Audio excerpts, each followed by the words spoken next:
Jen's jealous. She wants to be Meri's best friend. She would never want Meri to have a relationship with Robyn because Robyn's a... The courtroom was silent, eerily so. The kind of silence that hums just before everything breaks apart. Kody Brown sat at the defendant's table, his eyes darting from one side of the room to the other, searching for something, perhaps hope, or perhaps a way out. But the truth was clear. There was no escape this time. The man who had once controlled 4 wives, built an empire of cameras, love, and deception, was now sitting under the sharp gaze of justice. Across from him sat Janelle and Meri, their expressions unreadable but their presence commanding. For years they had been silent, buried under Kody's pride and favoritism toward Robyn, but today they were the ones who finally had a voice. The judge entered the room, her black robe flowing as the courtroom stood. Even Kody didn't move at first. He looked frozen, like a man trying to pretend this wasn't happening. The gavel hit once, sharp and final. Court is now in session, the judge declared. A hush fell again, but this time it was heavy with tension.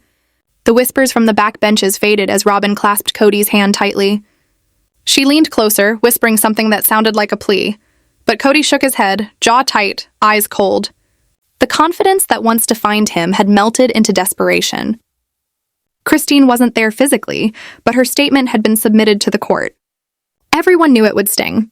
In it, she had written about years of emotional manipulation, of being silenced, ignored, and left behind.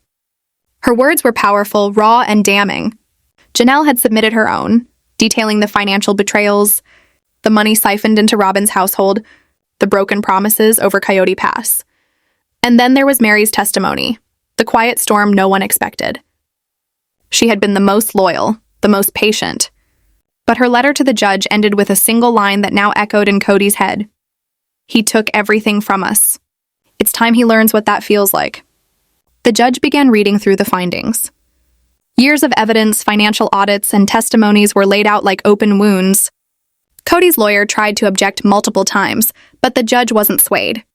"Mr. Brown," she said sternly, "it appears the assets were transferred without the consent of the co-owners.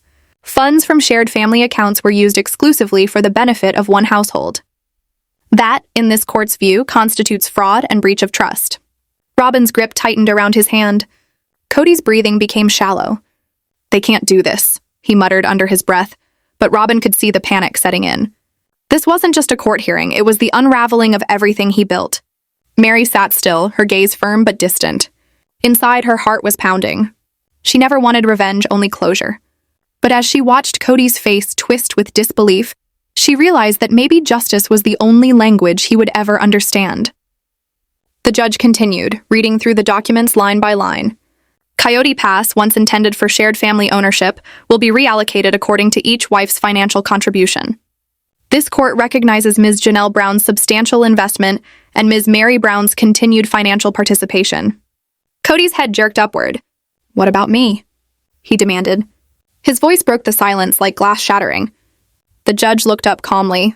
"Mr. Brown, you forfeited your rights when you used those funds without approval. You will retain none of the properties in question." The words hit like thunder. Robyn gasped, covering her mouth. Murmurs rippled through the courtroom. Janelle closed her eyes and took a slow, steady breath while Meri looked down, tears welling, but not of sadness. It was relief.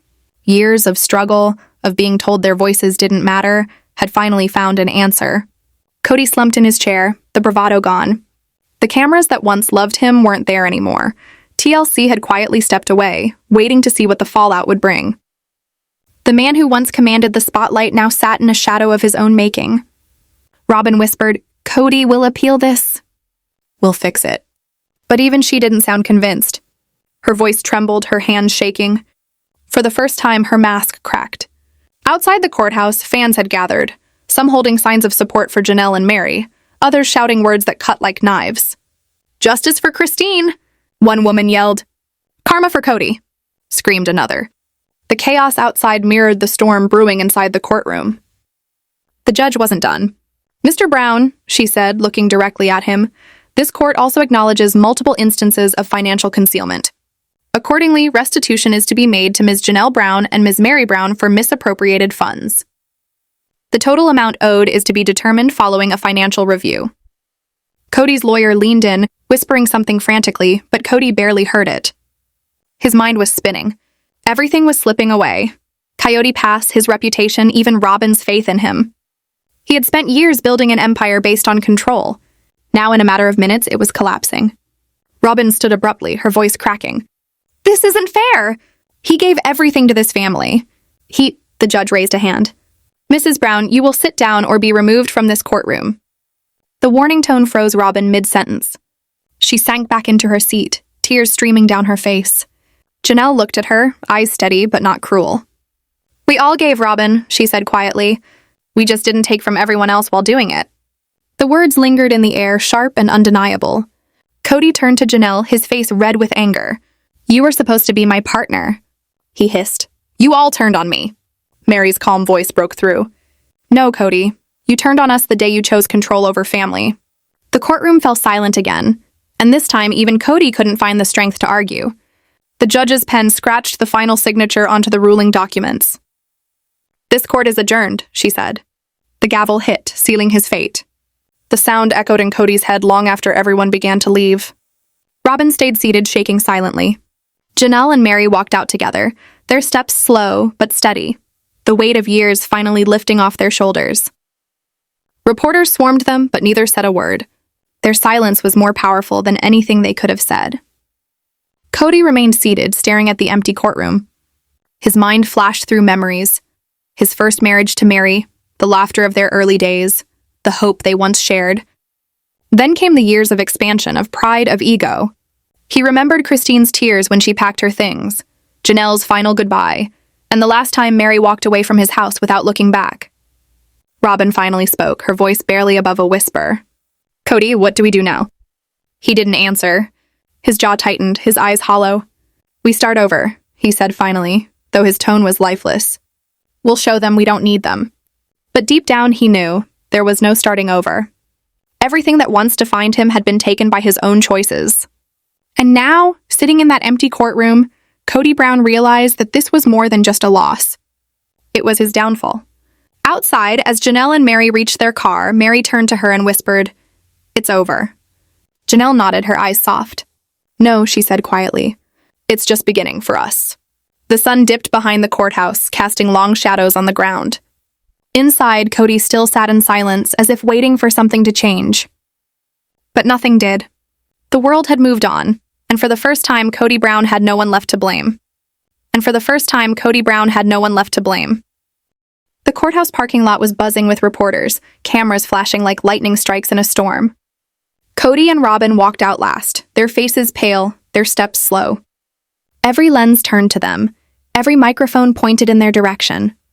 "Mr. Brown, how does it feel to lose Coyote Pass?" "Robyn, do you think justice was fair today?" "Kody, are you filing for an appeal?" The questions came like bullets, and for once, Kody didn't have a script to follow. His usual fiery confidence had been replaced by silence. He climbed into the car without a word, slamming the door behind him as Robyn followed, trying to avoid the glare of the cameras. Inside the vehicle, the silence was deafening. Robyn's tears flowed freely, but Kody just stared out the window. The man who once saw himself as the leader of a vast family was now a defeated figure, his reflection fractured by the glass. The courthouse grew smaller in the rearview mirror, but its shadow would follow him forever. Back at the house, things were different. The energy, the warmth that Robyn once filled her home with, had turned into something cold and fragile. Bills were piling up, their joint accounts frozen by the court until restitution was calculated. The network's lawyers had started calling. TLC was re-evaluating future contracts, unsure whether Kody's image could survive this. Robyn tried to make sense of it all, pacing the living room with shaking hands. "They can't just walk away from us," she muttered, half to herself, half to Kody. "We've given them everything. Our lives, our stories. This isn't fair." Kody didn't respond. He was sitting at the dining table, flipping through old papers from Coyote Pass. Blueprints, contracts, promises that now meant nothing. His mind raced, replaying the judge's words. "You will retain none of the properties in question."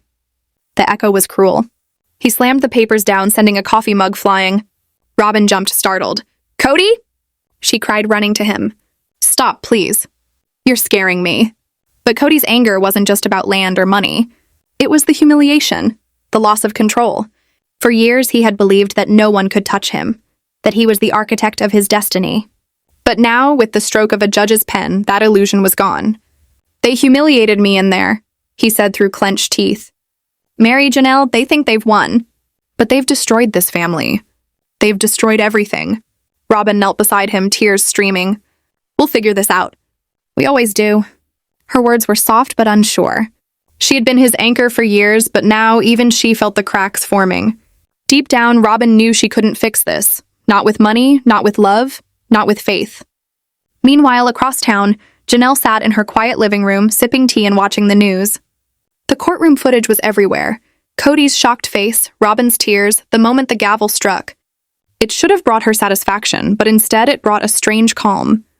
Justice had finally come, but it didn't erase the pain of what they'd all been through. Meri called, her voice trembling but relieved.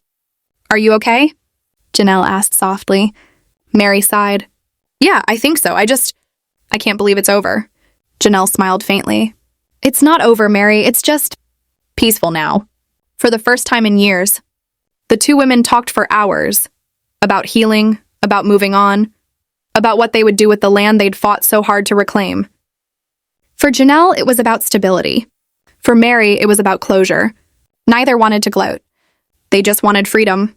Christine called later that night from Utah. "I saw the news," she said. Her voice was soft, but there was strength in it. "I'm proud of you both. You stood your ground. You did what needed to be done." Janelle laughed softly. "I think we just did what we should have done years ago." Christine paused. "Maybe, but timing matters. Sometimes it takes losing everything to see what was broken all along." That line lingered long after the call ended. Janelle wrote it down in her notebook. It was true. Kody's downfall wasn't sudden. It was years of cracks finally collapsing under their own weight. Back at Robyn's house, the atmosphere grew heavier with each passing day. Aurora and Brianna stayed quiet, avoiding the tension between their parents. Kody spent most of his time pacing the living room, snapping at every phone call that came through. TLC's rep finally called to confirm it. They were suspending his contract indefinitely. The show that once defined him, the empire that made him a household name, was gone. Robyn broke down that night. "Kody, what do we do now? The bills, the mortgage, the lawyers, it's too much." Her voice was filled with panic. Kody looked at her, exhausted. "You think I don't know that?" he shouted. "You think I planned this?" The outburst echoed through the house. Aurora flinched, retreating upstairs as Brianna closed her door. Robyn covered her face, sobbing. "We used to be a family," she whispered. "Now we're just falling apart." Kody turned away, his anger fading into despair. He walked to the window, staring out at the dark sky. "They wanted this," he muttered. "They wanted to see me crumble." But a part of him knew it wasn't them. It was him. Every choice he made had led here. Every argument, every betrayal, every moment of pride. Days passed. Reporters camped outside their home, waiting for a statement. Online, Sister Wives fans exploded with opinions. Some defended Kody, calling the judgment too harsh. Others celebrated it as long overdue justice. Old clips from the show resurfaced. Kody's harsh words to Christine, his dismissive tone with Janelle, his constant defense of Robyn. The internet didn't forget, and now every moment was being replayed like a timeline of downfall. Meanwhile, Janelle and Meri quietly began planning their next steps. Janelle spoke with real estate agents about her share of Coyote Pass, envisioning building something small and peaceful. Meri considered turning her share into a retreat, a place for healing, maybe even something dedicated to women starting over after heartbreak. Both women were finally looking forward, while Kody remained trapped in the past. One evening, Robyn found him sitting alone in the dark, the TV flickering in front of him. He was watching old Sister Wives episodes. The laughter, the family dinners, the smiles, they all looked so foreign now. "Remember this?" Robyn asked softly. "You used to love these moments." Kody didn't answer. His eyes stayed glued to the screen. "I used to believe in them," he said quietly. But none of it was real. It was all just an illusion. Robyn sat beside him, reaching for his hand. "We still have each other," she said, her voice trembling. "We can rebuild." But Kody didn't squeeze her hand back. His eyes were distant, haunted. "What's left to rebuild, Robyn? Everyone's gone. The land's gone. The show's gone. I'm just done." That night, Robyn couldn't sleep. She stared at the ceiling, listening to the sound of Kody pacing downstairs. She thought of all the times she defended him, all the battles she fought against the other wives, believing she was protecting their love. But now she wondered if she had been protecting a man who never intended to protect her back. The next morning, Robyn decided to call Meri. Her voice shook as she spoke. "I know you don't owe me anything," she said softly, "but I just wanted to say, I'm sorry. For everything. For how things ended." Meri was quiet for a long moment. "I appreciate that, Robyn," she finally said. "But we all made choices. Now we just have to live with them." Tears streamed down Robyn's cheeks as she hung up. She turned to find Kody standing at the doorway, listening. For a moment, he looked human again, vulnerable. "You called her?" he asked quietly. Robyn nodded. "Because someone had to say it." Kody looked away, guilt flickering across his face. "You think that makes things better?" "No," she said. "But it's a start." That same day, a letter arrived, an official notice from the court. It outlined the repayment schedule, the forfeiture of assets, and a deadline to vacate the disputed land. The morning of the final hearing dawned gray and cold, the kind of day that felt heavy before it even began. Outside the courthouse, a crowd had gathered again. Fans, reporters, even former crew members from the old TLC set. Everyone wanted to see how it would end. Inside, the air buzzed with quiet anticipation. Kody and Robyn arrived separately this time. They didn't speak on the way in. The distance between them was no longer just emotional. It was visible, measured in steps, in silence, in the way Robyn didn't reach for his hand. Meri and Janelle sat together near the front. They weren't smiling, but there was calm in their eyes. They had fought too long to gloat now. Christine had come too, sitting quietly in the back. When Kody saw her, his face tightened. For years, she had been the rebel, the one he blamed for breaking the family. But today she looked radiant, steady, free, unbothered. The judge entered and the courtroom rose. The same gavel struck again. "This is the final review in the Brown versus Brown property and restitution case." Her voice was steady, her tone almost compassionate. "We will finalize all financial and legal matters today." Kody's lawyer stood first, arguing for leniency. He claimed Kody had been misunderstood, that the funds he moved were for family purposes. But the judge had already heard it all. She looked down at her notes. "Mr. Brown, intent does not erase the consequences of your actions. The evidence of mismanagement and concealment is overwhelming. Restitution must be paid in full." Kody's shoulders slumped. Robyn reached for his arm, but he didn't move. The judge continued. "Given your current assets, this court orders the immediate sale of remaining personal holdings to satisfy the balance. You will retain only your primary residence, contingent upon payment completion." A murmur spread through the gallery. Kody clenched his fists. "So that's it?" he said, his voice cracking. "After everything I've done for this family, I walk away with nothing?" The judge looked at him evenly. "You walk away with accountability, Mr. Brown. Sometimes that's more valuable than property." Silence filled the room again. Robyn wiped her tears, her face pale. Janelle exchanged a glance with Meri, a look not of victory, but closure. Christine's eyes glistened. This was the justice none of them believed they'd ever see. When the gavel struck for the last time, it sounded final, like the door closing on an entire chapter of their lives. Cameras outside caught everything. Kody's blank expression, Robyn's trembling hands, the quiet strength of the women who had finally been heard. Back home, Kody sat alone in his study. The walls felt closer than ever. He had once dreamed of a compound, acres of land filled with homes and children laughing. Now he had a single mortgage and the echo of his own regret. The phone rang nonstop, reporters, producers, even old friends from the church, but he ignored every call. He didn't have the energy to defend himself anymore. Robyn walked in quietly. Her eyes were swollen from crying. "They'll never stop talking about this," she whispered. "The media, the fans, they'll never let it go." Kody looked up at her. "Then let them talk," he said, his voice low. "They've already taken everything that matters." Robyn hesitated, then sat down across from him. "You know, maybe this was never about land or money," she said softly. "Maybe it was about all the pain we ignored. About how we treated everyone who tried to love us." For a long moment, Kody didn't answer. Then finally he whispered, "Maybe you're right." That night, he finally opened a letter he had avoided for weeks, one from Christine. Her handwriting was neat, deliberate. "Kody," it read, "I hope someday you understand that losing control doesn't mean losing love. You can still make peace if you choose to. We all wanted you to be happy. We just couldn't keep breaking to make that happen. He folded the letter carefully, tears threatening but never falling. It was the first time in years someone had spoken to him without anger. For a brief second, he almost felt human again. Meanwhile, Janelle was signing papers to officially transfer her portion of Coyote Pass. She planned to build a small cabin there, a quiet place surrounded by trees, away from all the noise. Meri had already started renovating her inn in Utah, expanding it into a retreat center. Both women were finally building something that was theirs, untouched by Kody's shadow. Christine visited them a few weeks later. The three of them walked the land together, the wind cool and forgiving. "It's strange," Janelle said, "how peace feels heavier than anger." Christine smiled. "That's because peace is real. Anger fades when you stop feeding it." Meri nodded, her voice soft. "I think that's what this all was about, finding peace, even if it came through pain." Back in Flagstaff, Robyn was packing boxes. She had made a decision. "I can't stay here," she told Kody. "Not in this house. It's just full of memories that hurt." Kody looked at her blankly. "Where will you go?" "I don't know," she said. "Maybe closer to my kids. Maybe somewhere quiet." He wanted to argue, but the words wouldn't come. He just nodded, watching as she taped the last box shut. When she left, the house felt impossibly still.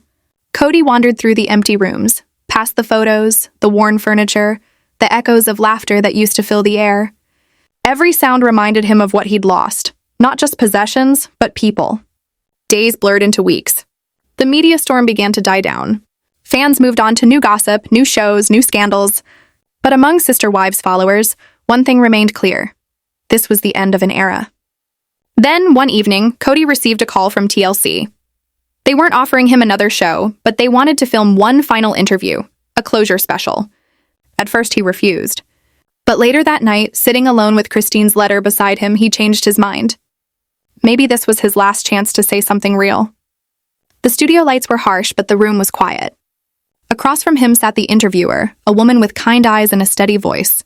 "Kody," she began, "if you could say one thing to your family now, what would it be?" He hesitated. For once, there was no anger, no script, no defense. "I'd say, I'm sorry," he said finally. "I thought being the leader meant being in control. I didn't realize it meant listening." The interviewer nodded softly.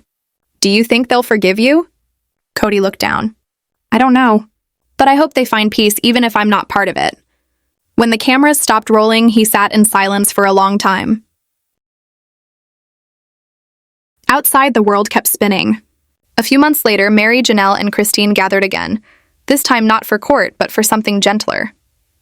They had organized a small charity event, helping women rebuild after divorce and financial hardship. Reporters were there, but this time the headlines weren't about scandal. They were about strength. As they posed for a photo, Christine whispered, "Can you believe it? After everything, here we are." Janelle smiled. "Standing tall," Meri added. "Together again, but different. Stronger." The sun was setting behind them, casting golden light over the mountains, the same light that once fell over Coyote.